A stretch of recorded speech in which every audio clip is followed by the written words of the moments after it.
decía antes, tenemos un invitado de lujo acá en el piso. Bueno, fue Manuel Garrido, diputado por la UCR en Capital, fiscal anticorrupción, trabajó en organismos internacionales en la OEA, en la ONU, es abogado de la UBA, profesor de Derecho Penal en La Plata y bueno, tiene muchísimas cosas para contarnos y hoy viene exactamente porque es el presidente y director ejecutivo de Innocence Project Argentina. Así que bienvenido. Muchas gracias, Alicia, por la invitación. Un gusto tenerte acá. Muchas gracias por la invitación. Dije más o menos bien sí, currículum bien, extensísimo. Sí, bueno, me ha tocado la suerte de tener experiencias en distintas áreas y desde distintos enfoques y con distintos objetos y aprendizajes. Así que bueno, en este caso en particular, como bien decís, estoy a cargo de la gestión del proyecto Inocencia, si lo queremos decir en castellano, que nosotros mantuvimos también el nombre en inglés, porque nuestra organización es parte de una red mundial, entonces decidimos, digamos, como integrantes de esa red, mantener esa denominación. Pero bueno, quizás es más sencillo decirlo en español, Proyecto Inocencia Argentina. ¿Y qué es la Inocencia? ¿Qué es el Proyecto Inocencia? Mira, es un movimiento mundial que surge a partir del avance de la ciencia en lo que tiene que ver con la investigación de los delitos. Ajá. Y lo que ocurrió hace ya 15 años o 20 años fue que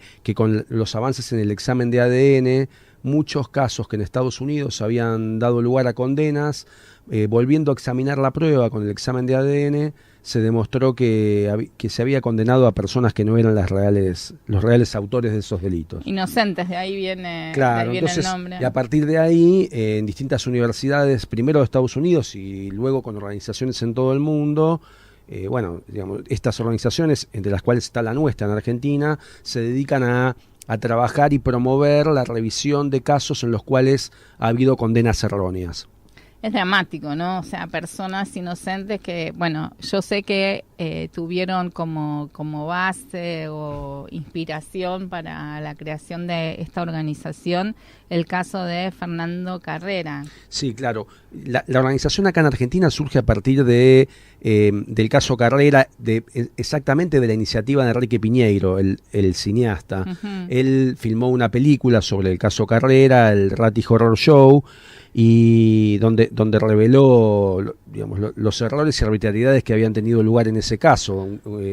¿Nos contás brevemente? Sí, fue un caso en el cual la policía confundió al supuesto autor de un robo y lo persiguió en Pompeya en pleno día, a balazos, y bueno, a resulta de eso hubo personas que terminaron muertas y que a raíz de ser atropelladas por el auto en el cual él venía, y luego se demostró que en realidad había estado inconsciente e inclusive él salvó su vida milagrosamente porque tenía como más de 11 disparos en su cuerpo. Bueno, lo que ocurrió se llamó fue como la masacre de Pompeya. La masacre de Pompeya. Finalmente él fue condenado, pero luego de la película y luego de que el caso tomó visibilidad, finalmente la Corte Suprema Argentina terminó absolviéndolo.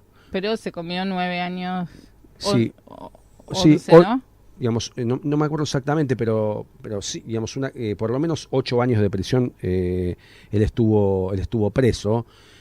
Por supuesto, el caso de él no es el único caso. A partir de la película, lo que ocurrió es que mucha gente empezó a tomar contacto con Piñeiro, pidiéndole su película. Claro. Y bueno, digamos, Enrique había tomado conocimiento de que existía la red de Innocence Project, y lo que hicimos fue ir con él y tomar contacto con los responsables de esta red internacional, y decidimos abrir esta organización aquí en la Argentina. Y eso es lo que estamos haciendo ahora. Estamos trabajando en Innocence Project Argentina y trabajamos con casos de personas, no con el caso de Carrera, que es un caso cerrado, claro. Finalmente se terminó resolviendo hace ya 2 años, pero con otros casos en los cuales nos enfrentamos a condenas de personas que en realidad no han sido las autoras de esos crímenes. ¿Nos querés contar alguno de esos casos? Sí, mirá, nosotros en este momento, nosotros recibimos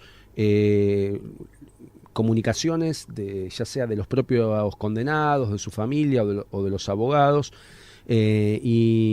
y bueno, si es un caso en el cual hay una posibilidad de error judicial y una condena a una pena privativa de la libertad de por lo menos 5 años por delante, nosotros hacemos un estudio un poco más exhaustivo del caso, y si determinamos que existen pruebas de la inocencia, tratamos de reabrir esos casos.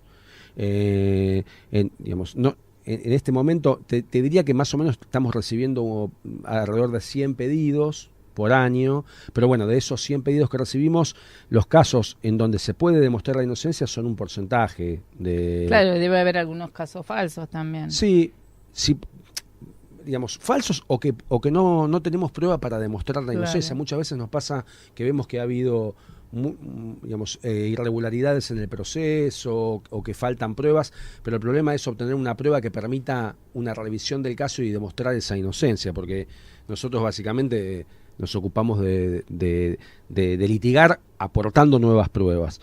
En este momento, los casos más importantes que estamos llevando, bueno, hay un caso que tuvo alguna difusión, que es el caso de Jorge González Nievas. González Nievas es una persona que fue condenada supuestamente por una salidera bancaria, digamos, a una pena perpetua. Él está en este momento cumpliendo ya 11 años de prisión.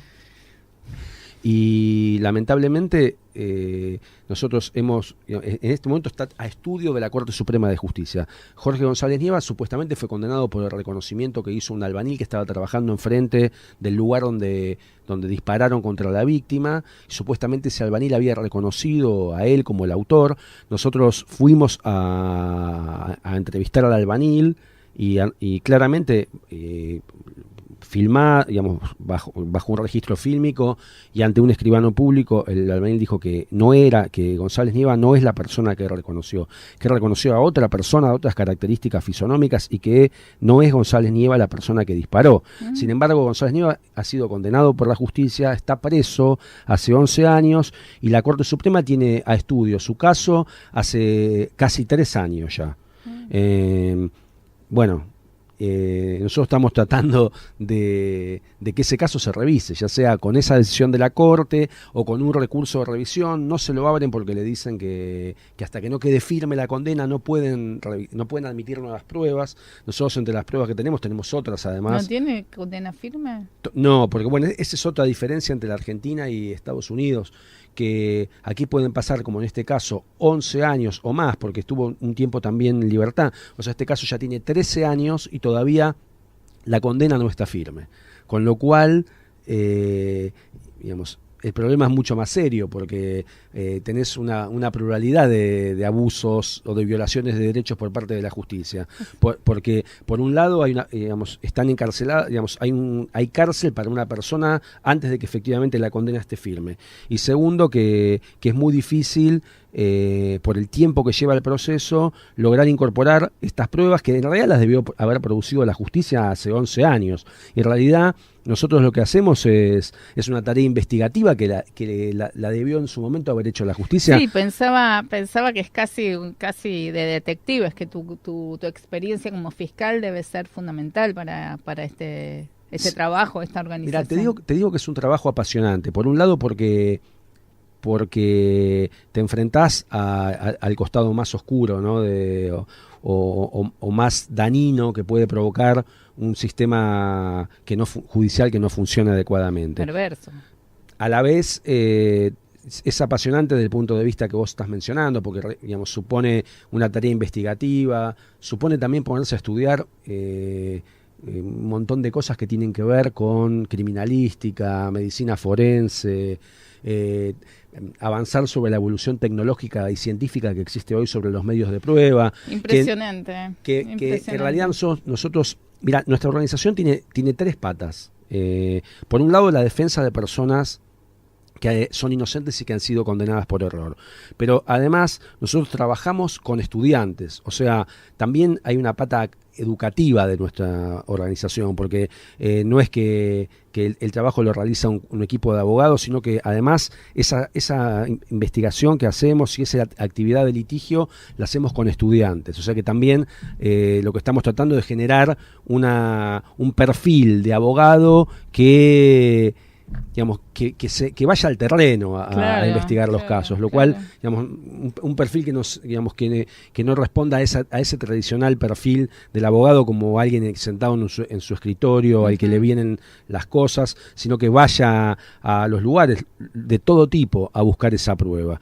Y la tercera cuestión, el tercer objetivo de la organización y de la red es promover reformas en el sistema judicial que eviten que estas cosas vuelvan a pasar. Manuel, es súper interesante. La verdad es que tengo 1000 preguntas. Además, todo el sistema carcelario y el tema de las condenas, las personas sin condenas, además de los mal condenados. La verdad es que es un tema tremendo y apasionante. ¿Te quedas un ratito más con nosotros? Por supuesto. Bueno, genial.